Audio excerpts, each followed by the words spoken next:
حەسەنی حاجی بەکر لە تورکیاوە بازرگانێکی کوردە خاوەنی کۆمپانیای سابات ئەڵێن.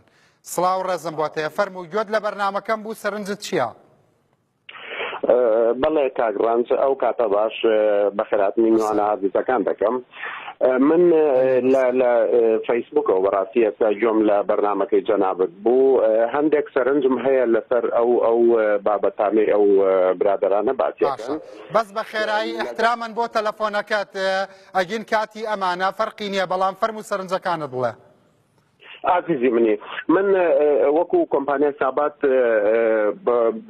زۆرێک لە براندە ئۆریژیناڵەکان دێنین لە ئەوروپاوە، بەڵام ئەو برادرانەی کە باز دەکەن کە ئەڵێن کۆمەڵێک براند دێنین بەو شێوەیە ئەوە منیش وانیم.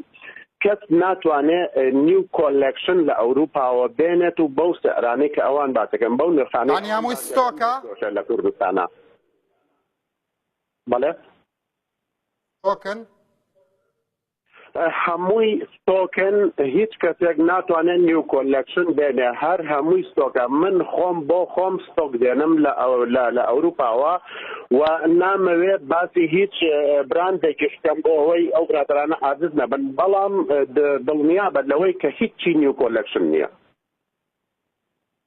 کۆلێکشن نییە ناخێر ئێمە ڕاستگۆ بین لەگەڵ میلەتی خۆمانە.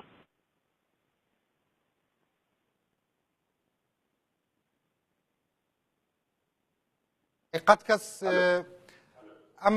ئەم بابەتت پێ مهمە کە ڕێک بخرێ چونکە یەکەم جارە قسەی لەسەرەکرێ.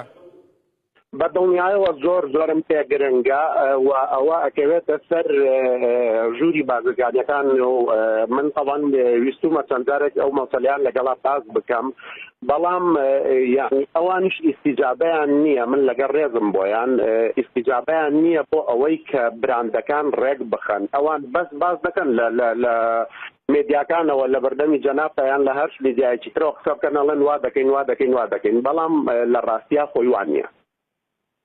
زۆر سپاسە دەکەم. سڵاو ڕێزم بۆتەیە و سەفەرێکی سەلامەت هەبێت لە تورکیای.